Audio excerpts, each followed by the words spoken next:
camera. Today is Wednesday, March 15th, 2017. My name is Sue Verhoff, and I am Director of Oral History and Genealogy at the Atlanta History Center. We are here at the Atlanta History Center today to conduct an interview for the Veterans History Project, and we're very honored to have with us Robbie Lee Wade Certain. And Ms. Certain is here today to talk a little bit about her experiences as the wife of a B-52 navigator during the Vietnam War. Her husband was Robert Certain, whose experiences have also been recorded here at the History Center for the Veterans History Project. And we felt that it was important to get Ms. Certain's story. She experienced every military wife's nightmare, and we thought it would be a good idea to see if we couldn't preserve that story. So thank you so much for coming today. I know you're in the middle of a crazy move, and we're very grateful for the time that you've taken. So to begin, if you could tell us when and where you were born and a little bit about your growing up years. Okay. I am originally from Blytheville, Arkansas. I was born in December 6, 1948. Blytheville is in the very northeast corner of Arkansas, very flat delta land, and it was a perfect spot for a B-52 base after World War II. I grew up with a family of four, a sister 5 years older than I am, and mother, dad. Working family on Main Street. We owned a furniture store and at one time a nickel and dime store. So my life was looking through the glass and seeing all the people for many years. Going back to my family, my father was instrumental in getting the B-52 base to Blytheville, Arkansas. He was a member of Chamber of Commerce for many years and served as the liaison officer, he and my mother, for 25 years with the base. So I grew up entertaining military children, taking them to the lake. I had my own Blytheville Air Force Base swimming patch.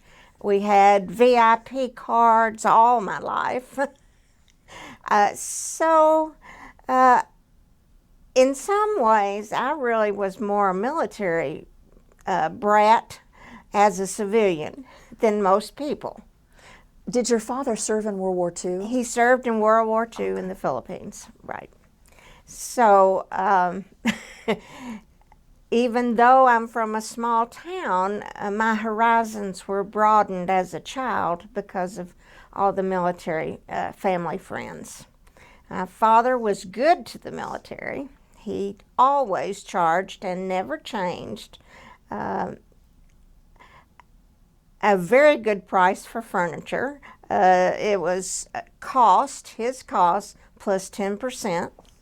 And he shipped it all over the United States. And still to this day, I run into people who have wonderful memories about my father and buying their first furniture in Blytheville, Arkansas. Oh, that's wonderful. It is wonderful. We just met someone where we're moving to Blue Skies West that was there, and great. They have their dining room suit from my family. Oh my goodness. So anyway, you have to know that that is a piece of my story because I got different treatment because of that. Okay. Mm-hmm. So tell us a little bit about your schooling and how you met your husband. Okay. I went to Arkansas State University. My field was elementary education, but I knew early on that my real love was in child development, starting from birth on, and even completed a master's degree.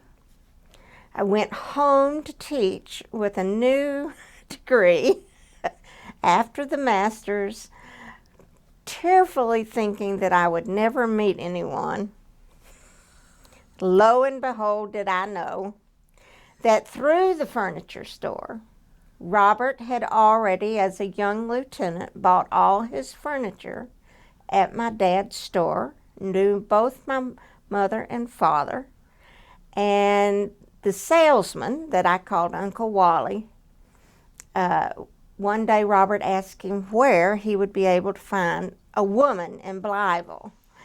And he said, if you'll just wait a couple of months, Mr. Wade's daughter is completing her master's and she'll be home.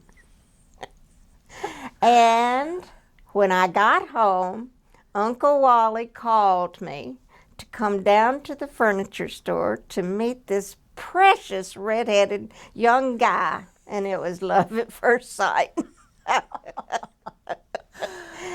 Oh, wonderful. Oh. Never thinking that I would marry a military man. Never crossed my path that I would do that, because I saw how much they moved and I knew their lifestyle. So for me to fall in love with a young lieutenant was a little bit of a surprise to me. I was a product of the 60s and 70s, thinking I would be, working and doing the good for the country. And I don't know where I thought it'd take me, but I didn't think it would take me back to Blytheville, and then I didn't think it would take me where I've been. So, Wow. a very strange life that's been wonderful. Well, I know love kind of trumps all, but Yes. Did you worry about the consequences of marrying a military man and the separations and things? Did you think about that as you courted, or did that kind of get swept away?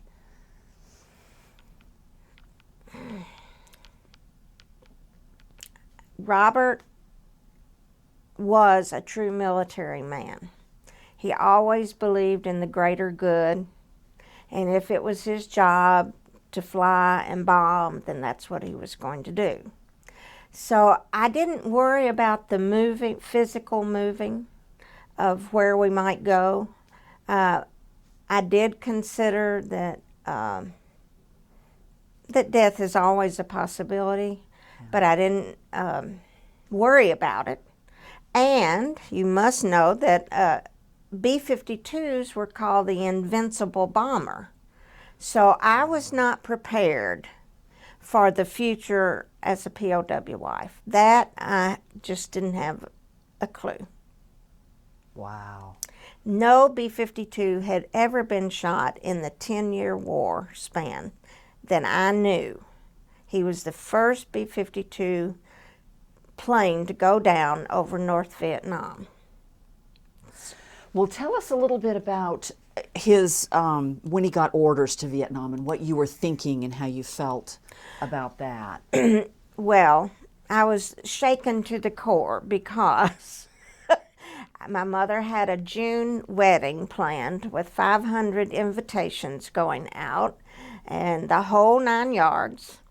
And one day I was visiting Robert on alert out at the base, and he told me that he had been enlightened that he would not be there for the wedding.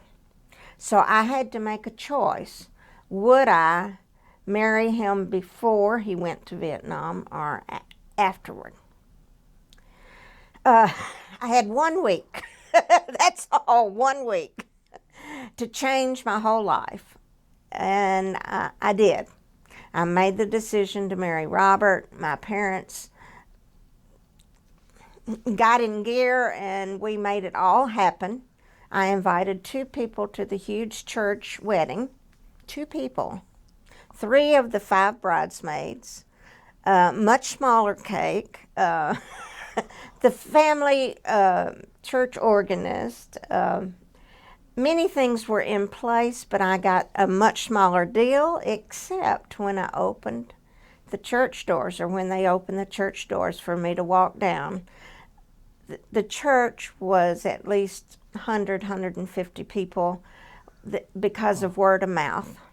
People just closed down businesses and came to a wedding. So Wow. It was a very special wedding. His parents made it, but not all of his siblings. The the interesting part was Robert was still on. Oh Lord, still on alert, and I went to the courthouse to get our marriage license. He would not get off in time for the marriage license even. Well, these are people that have known me all my life, but in 1972 they would not give the marriage license to the woman. The man had to be there. And I ended up pounding on their desk saying, "You will give me this marriage license." And as I said that and was pounding, Mr. and Mrs. Certain, my new in-laws, walked in the door, and I was caught being an aggressive woman. It was fun. That's sort of how the week went. Did they give you the certificate? They did. Wow. Yeah, my dad had to call. As a police commissioner, I had to have a little help. So the wedding was scheduled for June. When did you actually get married? We married May 25th, 1972. And I was notified on a Sunday, and we were married on a Friday. Very quick,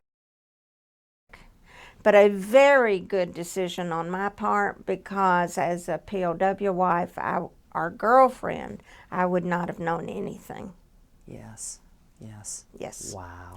So I kind of float through life. I wasn't really worried about what would happen to us. It was an exciting new life. So you were married on the 25th of May, and then when did he leave for overseas? July 6th. Okay. Mm-hmm. He was supposed to have left that weekend of our marriage, but that was changed, and I'm pretty sure it's because all the relationships that I had, that my parents had at the base. I'm pretty sure that's what happened. Okay. So I ended up having 6 weeks of marriage with my husband. We had our own little a house that we were renting in Blytheville. So I had 6 weeks with him. It was good.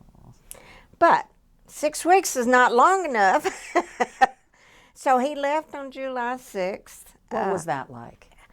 That was a hard day. I did go out to the base. I was on the flight line. I watched all the guys go.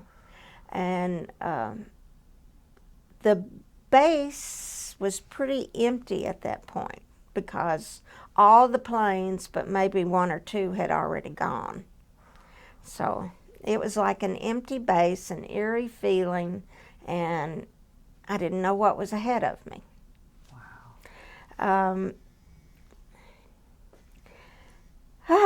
Okay, let's go with the notification. Would that be all right, or you have more questions? Well, he flew over in a B-52 with his crew? With his crew. With his crew, okay. His normal crew. And that was in July of 1972. Okay. No. Sorry. 73. 73, sorry. Okay. No. 72? No, 72. Okay. 72. Was he able to let you know when he arrived safely in country? How did his first little bit go?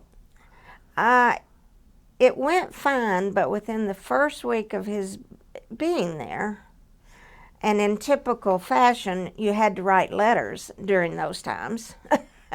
I was notified by letter that he understood the greater good, and if he died, just be prepared. And I'm thinking, what? It was almost like a goodbye letter, and I couldn't understand why. I did, because he had already been in Thailand, and we had dated or written letters all the way through Thailand, so I didn't think a whole lot about it. But for some reason, he wrote a whole letter about his possibility of dying and giving for the greater good. And I was really taken back by that. Did you ever ask him about that letter, what he was thinking when he wrote it? No. That's interesting. No. Wow. No, but I still have that letter because I thought it was one of the most endearing letters that I ever received. And so, anyway, he was gone for 6 months, and we communicated by letter, talked by phone, I think maybe twice. It cost $6 a minute to talk from over there, so it wasn't very often on a young lieutenant salary. I was teaching school, teaching first grade in the elementary school that I attended as a child. And right across the hall was Alice Marie Ross, who was my first grade teacher. And it was her last year in my first. And you talk about special. That's special. Very, very special. She guided the new young teacher. So I give thanks to Alice Marie Ross. Wow. But I was teaching. The fall went by in a hurry.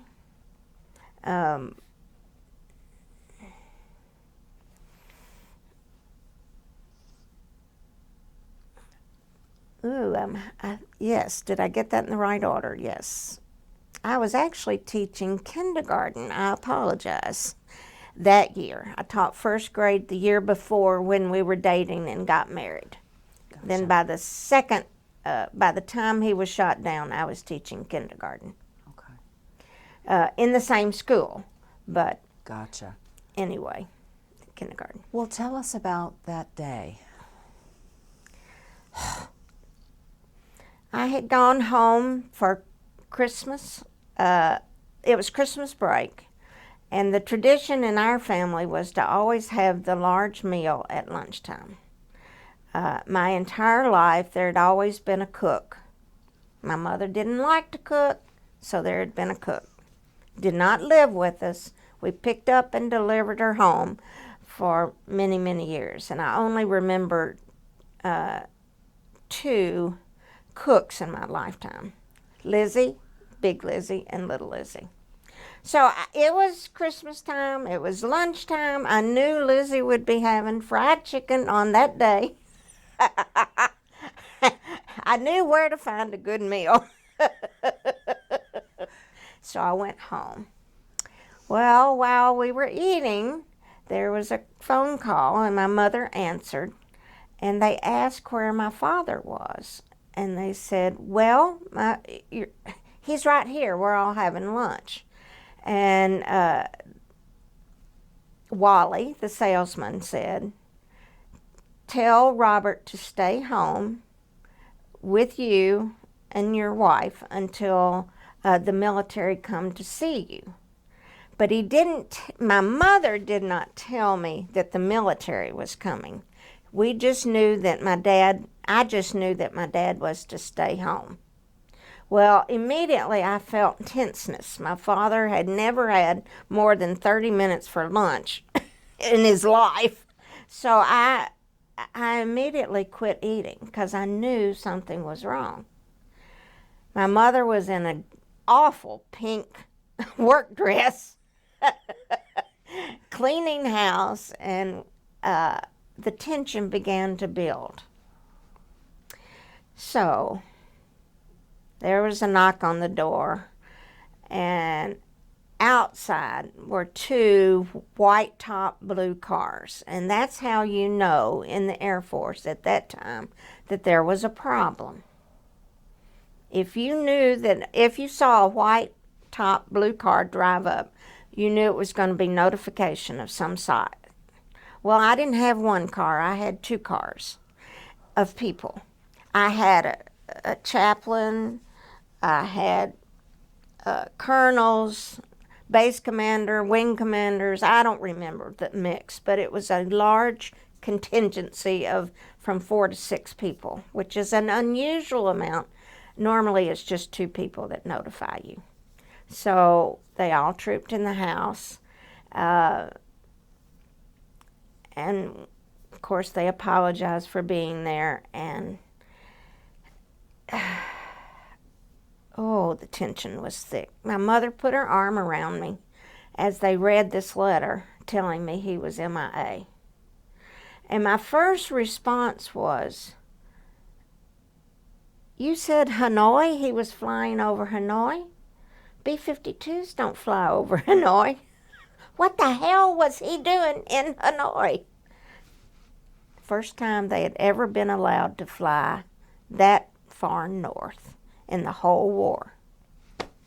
So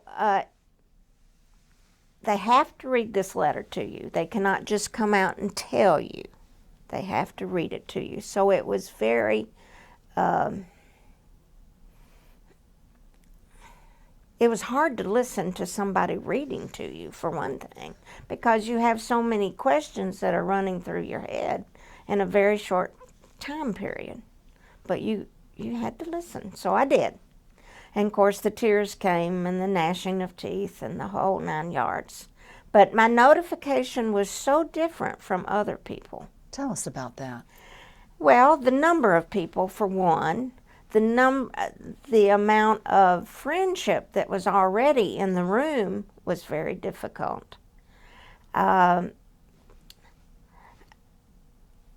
They had never made a notification that a B-52 had gone down over Hanoi, so for them it was a very different story.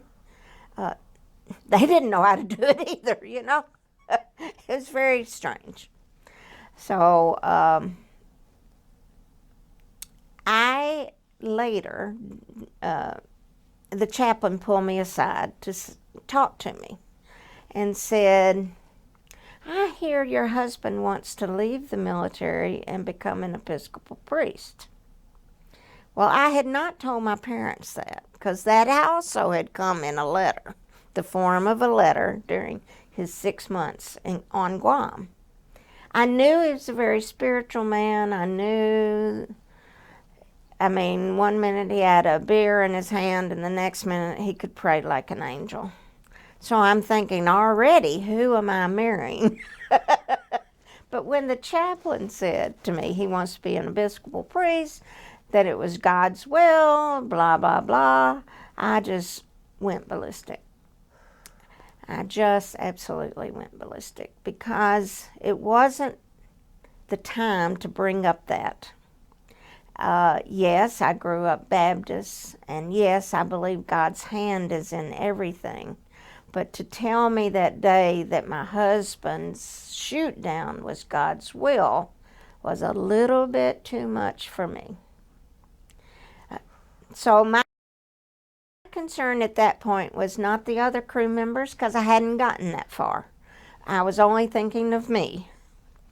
I did have a flight surgeon there, which is another unusual event. So he prescribed Valium and they put me to bed.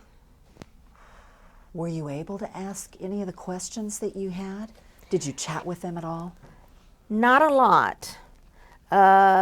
Mostly with the chaplain and mostly with the people my parents knew. But I was not able to get all those questions out at that time. And to point out, as you can probably tell, I'm a short, round woman. I've never missed a meal. But I couldn't eat for over a week and lost 5 pounds. It's the only time in my life I didn't eat my way through stress. I just could not eat. But I was at home with my parents for about 10 days. I had lots of support. I mean, within hours, the flowers were arriving at the house. It was like a funeral, just like a funeral. But yet he was MIA. But within 2.5 hours, we received a call that his Social Security number was being released over Radio Hanoi. They were saying Surson, but the Social Security was the same, so that he had been captured. So within 2.5 hours, I had the possibility that he was alive. How did you find out that they were releasing that info? Did the military tell you, or did you hear it on the radio? How did you find out? The military made a call to the house. I did not speak to them, but my mother evidently did. And so we had this huge possibility that he was alive. But that changed rapidly because within 24 hours, his picture was in the Washington Post, and every major newspaper in the United States carried his photo. Wow is right. 24 hours. I knew that he was alive. And there were 6 people that were in that, shared that spotlight with him, but only one other Blytheville crew member. So not only had they shot down a plane from Blytheville, they had shot down another plane, but it meant that some of Robert's peers were missing. And those were the wives that were waiting at the base wanting the kind of news I had. And only 2 received it. So there were 3 out of 6 received the news that their husbands were alive. That's it. And actually one of them took a while because he evaded for a while. So really I only had one contact at the base in my similar position at that time. The beat goes on. Robert was shot down on December 18th. Now, which meant that I spent Christmas at my parents' home. During that short period of time, I received an order of anthuriums from my husband from Hawaii. They were delivered to the house. And we're all looking, okay, you can't send Teleflora from Hanoi. But he had ordered birthday flowers for me for December 6th, and they arrived within days of the shoot down. Isn't that wonderful? I treasured that moment of opening that box with red anthuriums, and of course was reduced to many, many tears. Okay, that was week 1. We managed to make it to Christmas. My mother and Dad's Christmas present had arrived from Robert as well, and Mother wanted to open it. Oh, sure, Mom, open it. 2 gorgeous white porcelain doves from Guam, of course. So peace was at hand. I just didn't know how long. Robert's family was very good to me. I did not really know them very well. But all the Certain clan was going to gather in Atlanta, Georgia for the Christmas holidays. So his family with 4 siblings, spouses, children, grandchildren, all of them showed up in Atlanta, and I decided I needed to be with them for the New Year's weekend. I was still a nervous wreck. I had a friend who said she would fly with me and just be with me during this whole experience. She had already lost both of her family before the age of 22 or 3, so she understood turmoil and loss, and she felt it was important that she go with me, and it was a blessing. She held my hand the whole way. In that time between the shoot down and that New Year's weekend, how were you getting your news? Were you getting any kind of information from the military, or was it pretty much all from the media? I was getting a good bit from the base that I would not have gotten again as a girlfriend. So we were getting bits and pieces. Some of it would come to me, some of it would come through my parents. The media, of course, was a good piece of it.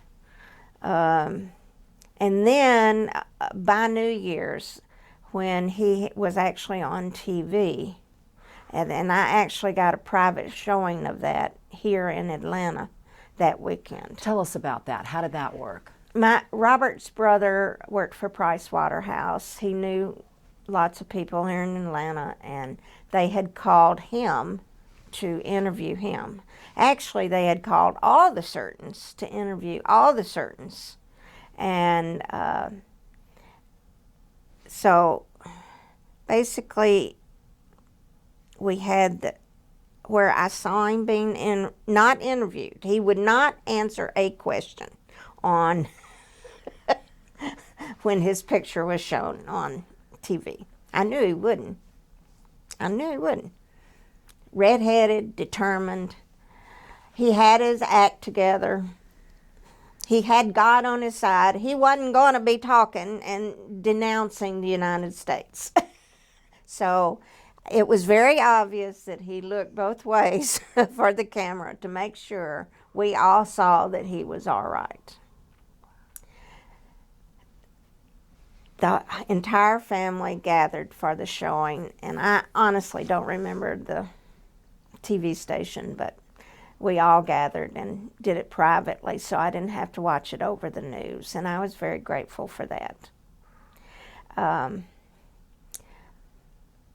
The next step, before we even, I don't remember the date exactly, but the next step was an article in Time magazine. My husband was in Time magazine.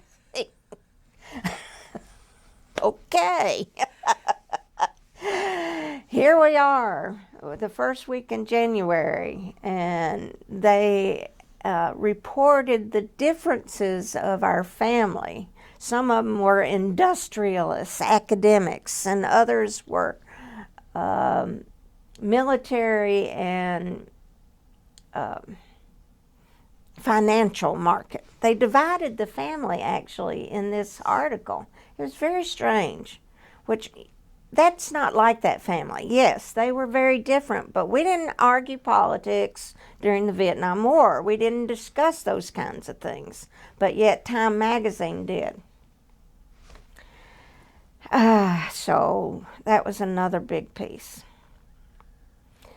After I came home, I tried to teach school on Valium. Well, that wasn't working. Not with 40 kindergartners, half a session morning, half a session afternoon. I couldn't function. The pills went out the door in a hurry. I got to live, people. I got to live. So not only was I teaching kindergarten, but I chose to teach at a local community college sponsored by Arkansas State. So I taught at night and I worked all day. I became the typical workaholic. You know, after the news media had done their bit, I had to go back to real life. And if people ask questions about Robert, I used to say he's stationed in Hanoi. And if they picked up on that, then I would explain to them that he is captured. But I would not explain all of it if they didn't if they were so stupid, they didn't deserve an answer. I'm sorry, I just couldn't retell the story over and over and over again. But as Blytheville and the world became more enlightened about our lives, and my kindergarten children understood the concept of jail, they began to be a big support to me, because those little 5-year-olds, many of their relatives, unfortunately, had been or had some experience with the law. They didn't understand Vietnam, but they understood jail. And, I was teaching in a disadvantaged school, as they called them at that time. So I had a lot of support from the children as well as the teachers. Teachers were willing to help me out when I was a mess. But, I tried to hide that part of it. I really was a force. I was moving on with my life. And I even had in my head that if he ended up being captured for a long time, I would go back and get my PhD. But I didn't. It all was over very quickly. The peace accords were, January 24th? I think so.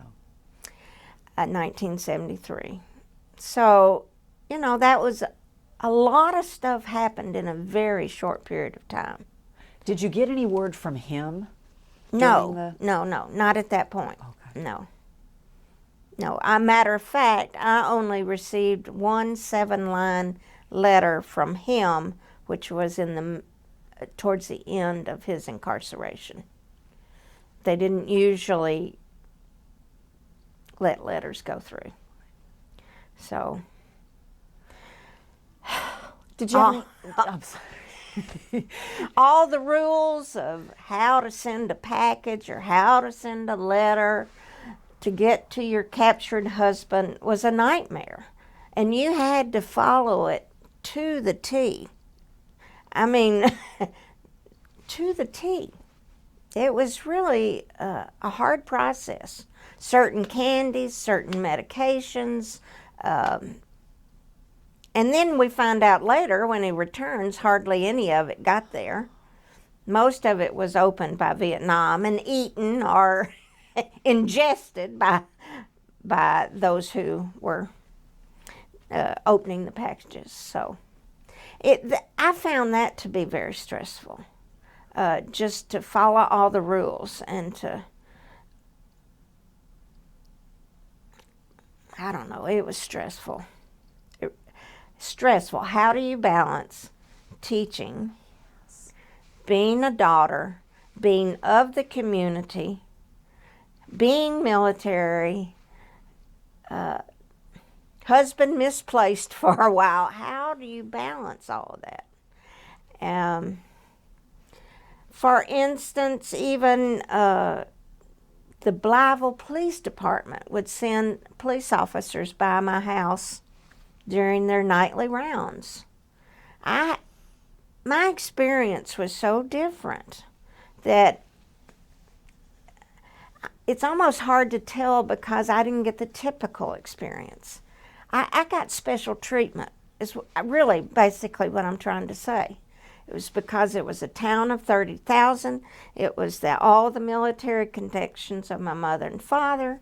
It was all the furniture that had been bought throughout that entire surrounding counties, letters, all of it. It made it very, very difficult. There were 2 experiences that are, 2 or 3 community-wise that I thought were extremely touching. One of them, General Johnson flew in. Warren D. Johnson flew in to see us and support us. Other colonels, generals from across the country. The letters were endless. That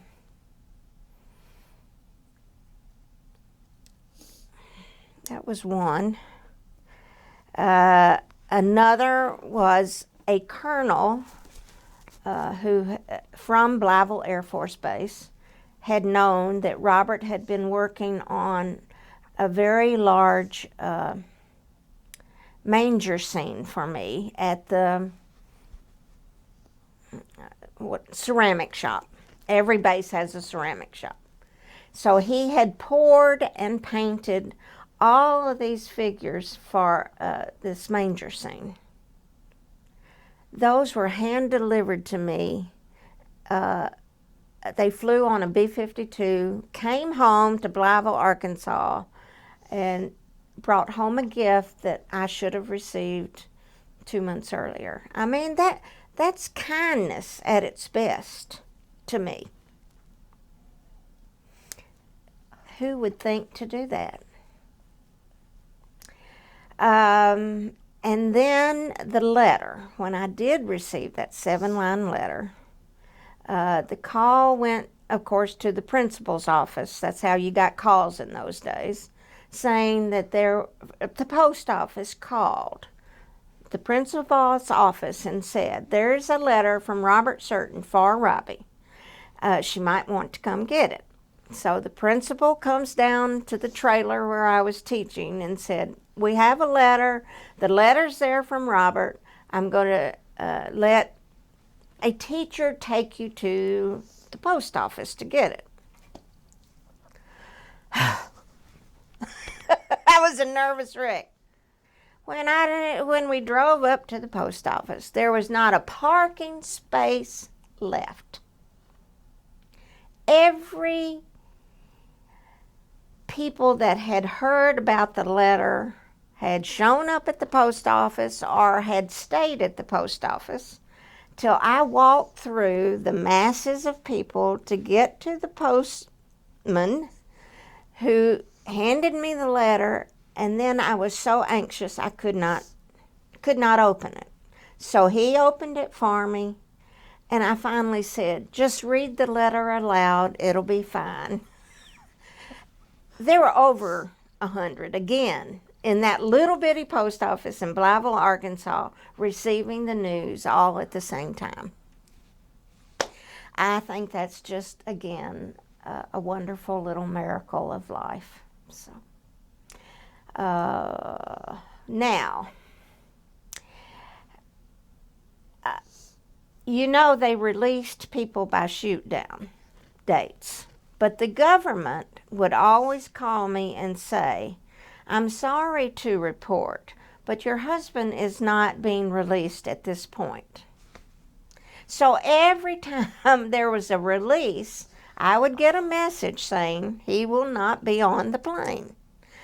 And of course, by the third one, I was like, okay, people, I know they're doing this in shoot down order. Why do you have to even call me? Because it's so emotional. But they did. The government does their thing, and I was notified every time he would not be on the plane. Of course, like everyone else in America, I watched all the releases and saw all those women who had fought for their men to come home. And I didn't get to fight for my husband because it was too quickly. I will guarantee you, if he had been in there more than 6 months, I would have been with that group of women raising heck in Washington. I have no problem doing that. I have no problem.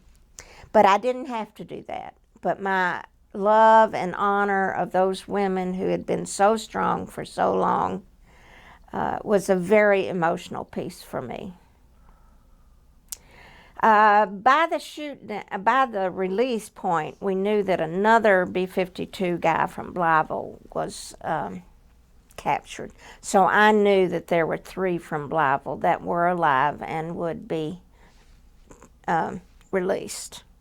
As far as my connection with those wives, I really didn't have a lot more than phone calls or meeting them for lunch or something. It was very minimal because they had children. I did not have children. I had a full-time job.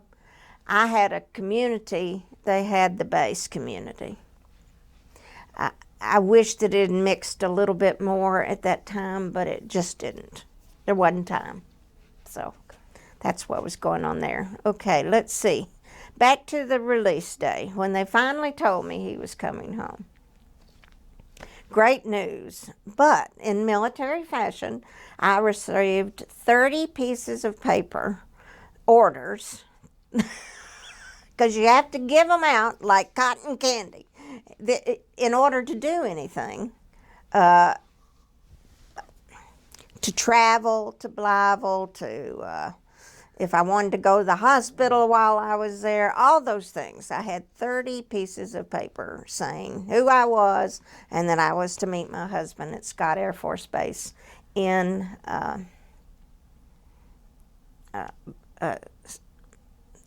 Illinois, Belleville, Illinois. Yeah.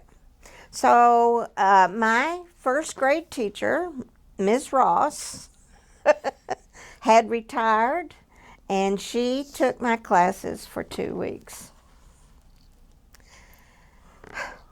I knew my children were in good hands.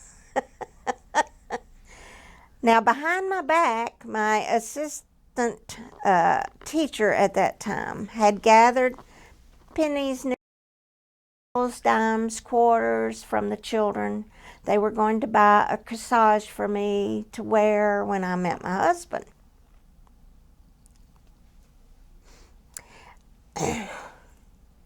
They were red carnations. Red carnations. The President of the United States had sent a cymbidium orchid for me to wear. So what was I going to wear? I wore my red carnations, and then I don't know what I did with the cymbidium orchid. It didn't come first. I'm sorry. The children's red carnations were worn as I ran to meet my husband there at Scott. Whew. Robert's parents were there. I struggled, really struggled, with the fact that she couldn't run out there for her son. I'm still not convinced that that's a right decision because I was really a young wife. 6 weeks of marriage, he was gone 6 months, and there was his mother. And I really didn't like the fact that she could not hug him first. I guess that's my nurturing teacher side. But I really struggled with that, and but I got over it. I ran right to that wonderful red-headed man who got off and gave a speech, by the way.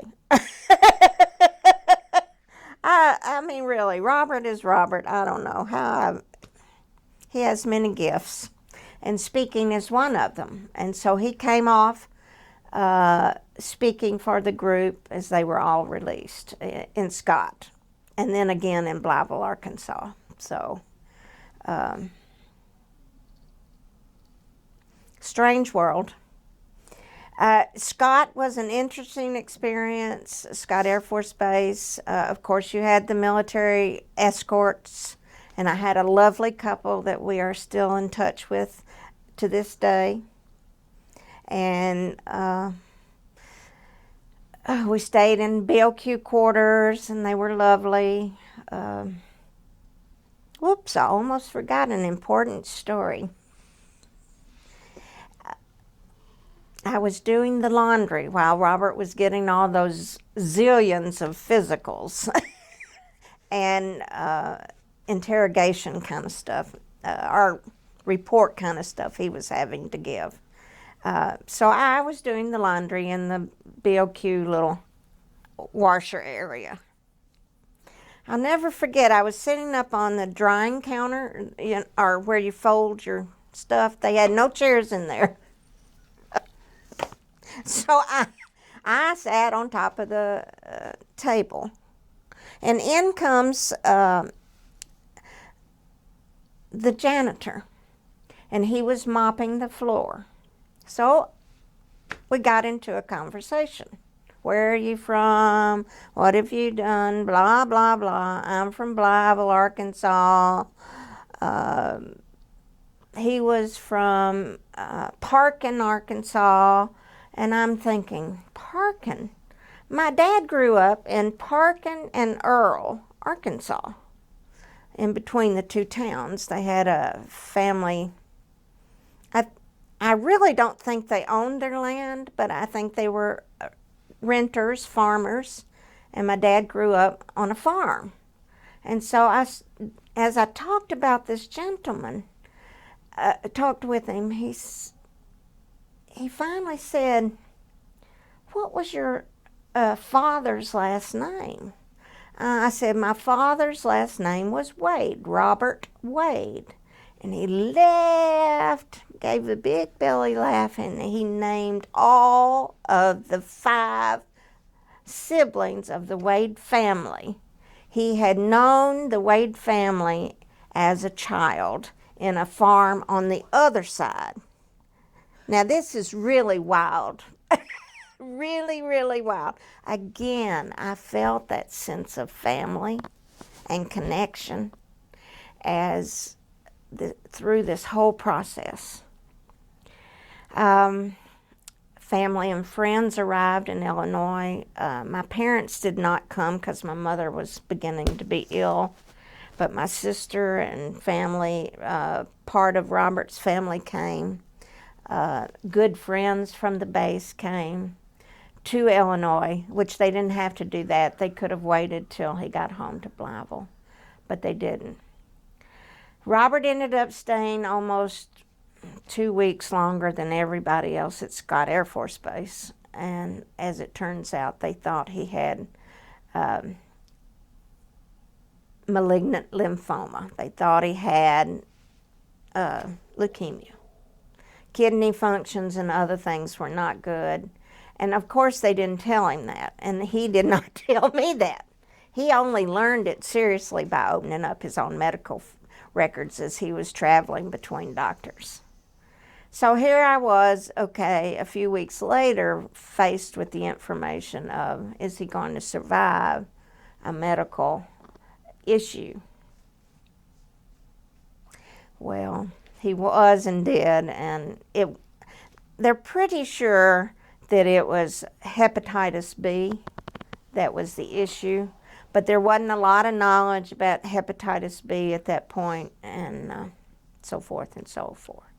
So the welcoming at Blytheville was wonderful. The air base really came out. The community came out.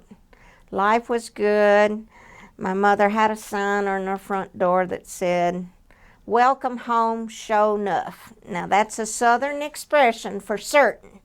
Sho nuff.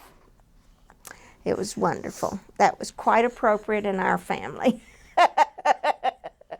Yellow ribbons. It was very special. And then we had to twiddle our thumbs. I finished school. I finished teaching that year. And Robert wasn't allowed to work for 3 or 4 months. But in the process, while he was in the Philippines and back at Scott, his clearance to go to seminary was approved. So then we had to wait till August for his next assignment to start. And the government did, first time in history, send someone to seminary with full paying allowances like you were on AFIT assignment. You talk about fortunate. Separation of state and church, that was unheard of. And there were, I think, 3 POWs that came out and went to seminary. And Robert was one of them, but he was actually the one that paved the way for the other 2. God was just working through us, that's all. Or I feel that he was working through us. We broke a lot of barriers and pretty fast. What were those first few days like when he was back? Did he talk about did you ask about his experiences? That had to have been kind of the 900-pound gorilla in the room. It wasn't. I called it the elephant, but it was there. And much to everyone's surprise, Robert was talking and telling funny stories that occurred. He was not telling painful stories, other than the one that he did release the news of his pilot, and he actually saw the body on the ground in Hanoi, and that had not been released by the Vietnamese. So that was a significant piece for that family and their pain. And so that was the key information he brought out from Hanoi. Everything else was funny. Everything else was who he made friends with, what they got to eat, etc. There were many stories that came out at first, and they were repeated for years. But every time he experienced another bout of PTSD, which Robert's reaction was anger, frustration. Anytime he would get close to success in the ministry or family-wise, anything, is when he would become angry and blow up. But as those episodes came and went all these years, more and more was talked about. I never knew about rats crawling over him in bed till about 2004 or 5. I didn't know that story at all. So there's still some stories in there that I'm sure I don't know. But for the main part, Robert was able to talk about them. As a young pilot, as the POWs began to tell their stories, more and more hit the news. But Robert was one of those young, again, because he had the ability to articulate, he was asked to speak at church groups a lot. The one that blew me away was in our first 3 months afterwards. We flew to Kansas, somewhere in Kansas, for Robert to speak. And I never assumed it would be a football field. You have to remember, he's 25, I'm 24, and he's speaking to 5,000 people in a football stadium. I can't think, again, who am I married to? It was a gorgeous speech. It went well. But that, Robert has felt for years that is a calling. He doesn't receive pay generally, maybe cover the cost. He's done all of this for free. I don't remember, in our 45 years of marriage, I don't remember a July 4th or a Memorial Day that he hadn't spoken, or Veterans Day, that he hadn't spoken somewhere in the country. And of course, we've moved 15 times in ministry. So we're talking everything from Rotary to President Ford's funeral. This man has covered the gamut, and he has done that for to honor those that lost their lives. He did have survivor's guilt. He truly did have survivor's guilt. And I understand that because I suffered for a while with why were we chosen and not the mother and father of 5 children killed? Why did my husband come home when hers didn't? And one family had a child with special needs. One family had 2 little bitty precious children. And then there was the colonel's wife who had 5 children. And why was I, or Robert, why were we the ones that got to survive and enjoy life? Did we have help in the early days of any of that? Not only no, but heck no. The military did nothing other than send us to seminary and help us get our life back on track, but nothing psychological. Nothing. Nothing. And because we weren't in the military with military doctors at that point, because we were champas, as they used to call it in the old days, and Robert was in seminary, I used private doctors.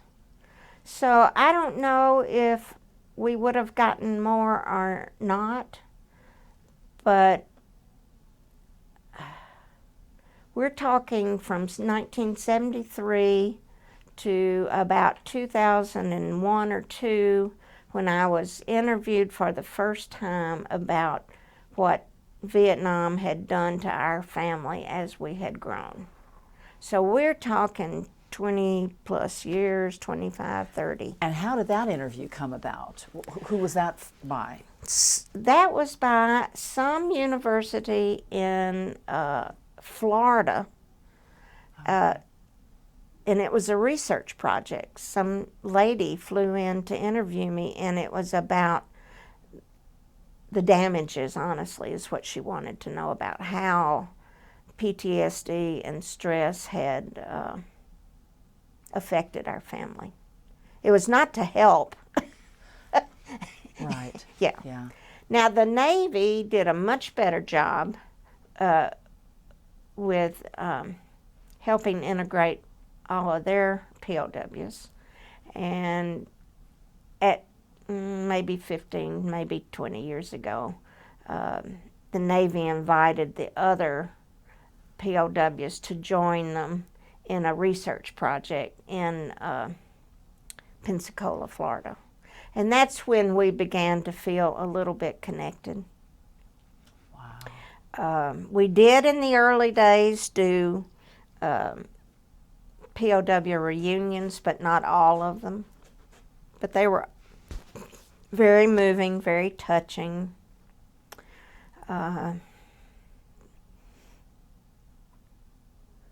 That brings me to a story of 24, 25, and Robert was asked to pray at the first reunion, and we were in the green room with Nancy and Ronald Reagan, Governor Reagan.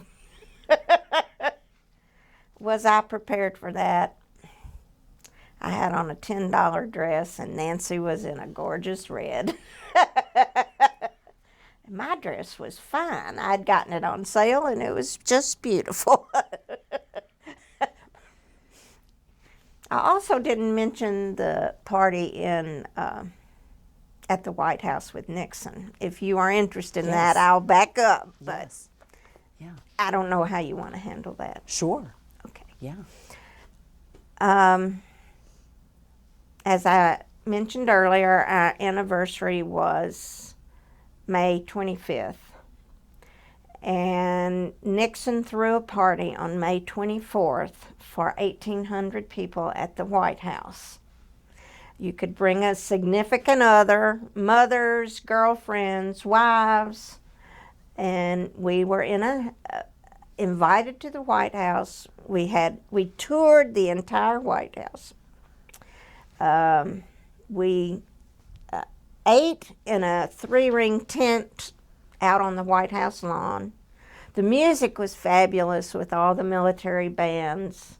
The entertainment world was there as well with us, and a few congressmen, senators, the whole 9 yards.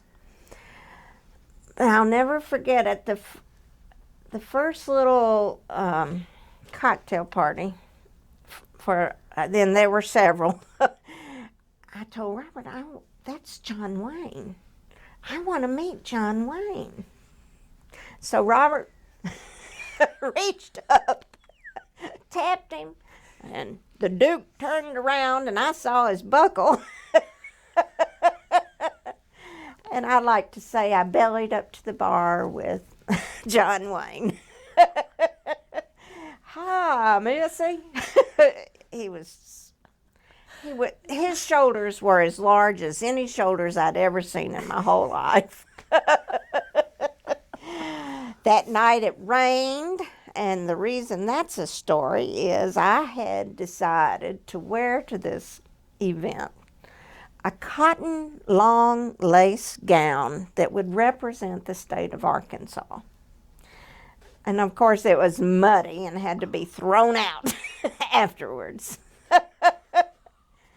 There was not a dry eye in the house when Irving Berlin led us in God Bless America. Not a dry eye from anyone. You talk about emotional, and as it turns out, that was a song that the prisoners sang to irritate the North Vietnamese. So Robert had been singing it, and it all had meaning for the gentleman. And he was very old at that point, and Wow. of course they had comedians and Bob Hope, and it would not be our last time to run across Bob Hope and gang. So what a first wonderful anniversary. It doesn't get much better than that. What did you think of President Nixon? Well, interestingly enough, the men got to meet with Nixon. They had a briefing, and the women went to tea at the White House with Patricia. Of course. As far as interacting with Nixon, I really did not. But as Robert's mother used to say, I can't speak evil of him because he brought my boy home. And it was just the beginning, because Spiro Agnew was actually at that party. So it all kind of went downhill from that. But the party was lovely. Food. They had a canoe for all the bottles of drinks that a table would use that night. Your glass was never empty. The cherry tomatoes were peeled for 1,800 people. Now, I guess you boil them, and I don't know, but peeled cherry tomatoes were on the salad. I remember being quite happy that night, having no clue how much alcohol I had really consumed. It was all delicious. And we ended up eating that same meal in California by the same chef at it was a POW event, and Bob Hope was there in Loma Linda at some point. I can't remember the year for that, but good memories. Wow. And I still have the invitations all framed. The card stock even coming from the White House was unbelievable. So. Well, would you like to, and please, you don't have to, but would you like to comment on what you think his POW experience, how it did impact your family? I know that's kind of a tough question, but It's certainly an emotional question. And I've often thought back what our lives would have been like without trauma. And you really can't go there because I didn't know. I met this wonderful man that was just happy and healthy and bright. And I perceived that our lives would be pretty successful, but I didn't know the route that we would take. He was orange-headed. It wasn't red, it was orange. It was a carrot top. He describes it as a cone. His niece described it as a traffic cone. So when he got back, I honestly felt that it was probably his temperament. He was probably born with that temperament. But he could just blow up at the top of a hat. You know. Now, it's always over, always remorseful, but it just happens.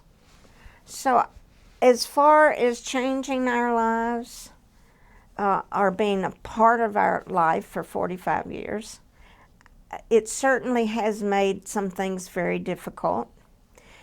He wrote about it in his book of 2003. As an Episcopal priest, many people perceived him to be a perfect person, but that's not true. No minister is perfect, whatever denomination. We're all real. But at the same time, he would blow up at inappropriate times in his work situation, and so that affected that. No matter what, though, he was always successful. We've never had a church not grow. We've never experienced that. So success he had, but he did make some people uncomfortable on occasion. Our children definitely, and particularly our only son, Stephen. It's hard for a son to live up to someone who is magical beyond belief. Our daughter was the rescuer of the family. She may not perceive that, but she was. And honestly, if I hadn't been a tough woman, a bright one, I think I'm fairly bright, I would have walked out in the early days, just walked out.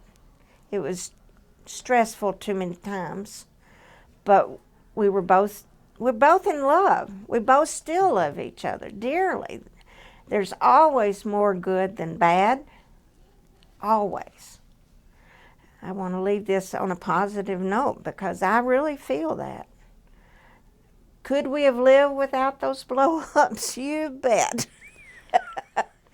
But who didn't have them? And I also grew up with a father from World War II that I never, ever associated that with World War II, but he was always had an angry side.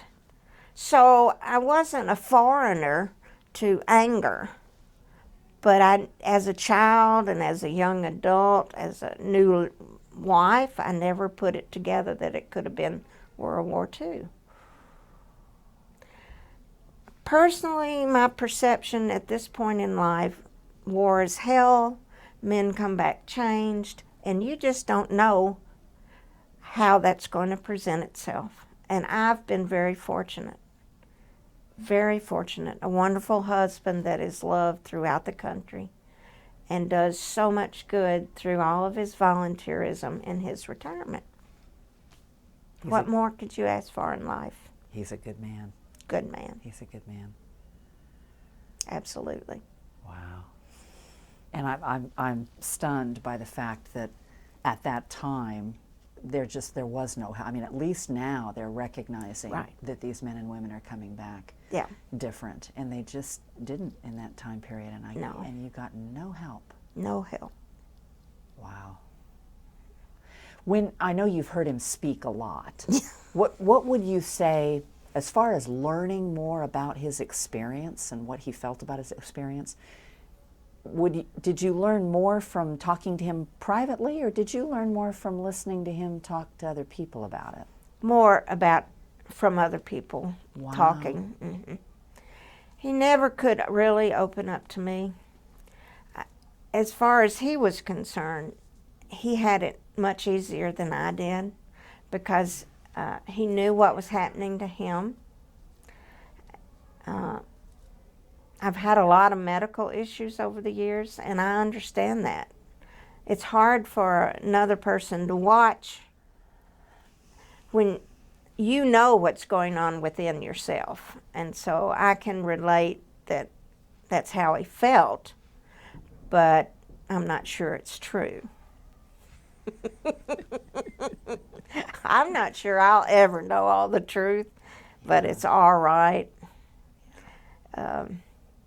At our 25th POW reunion, and we were surrounded by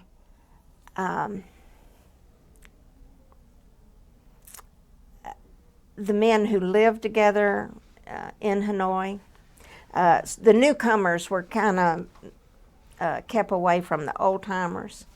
So anyway, we were at a table, and a couple of the men finally said to me, "Robbie, do you not realize that Robert served as our chaplain as a POW?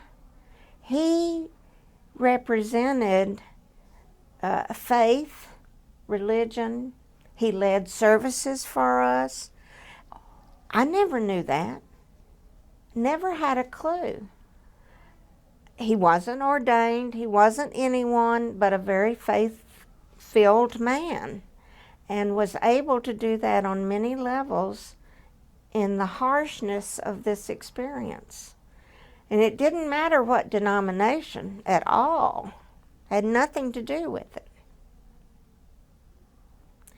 They all loved him because he represented that to those who needed someone with faith. Not everyone had faith during that, but for those who needed it, in his group, he provided it. 25 years, no clue. Wow. So, God works in mysterious and mischievous ways, we like to say. I like that. Well, I think I've asked all the questions that I had. Is there anything else that you'd like to add before we finish? The stories are endless because I grew up with a family of storytellers. So I think we probably ought to just stop where we are. But just know there are always more. I think you need to write a book. I've been told that before. Yes. Yeah, I do. I would certainly buy it. I have a lot of funny stories to tell.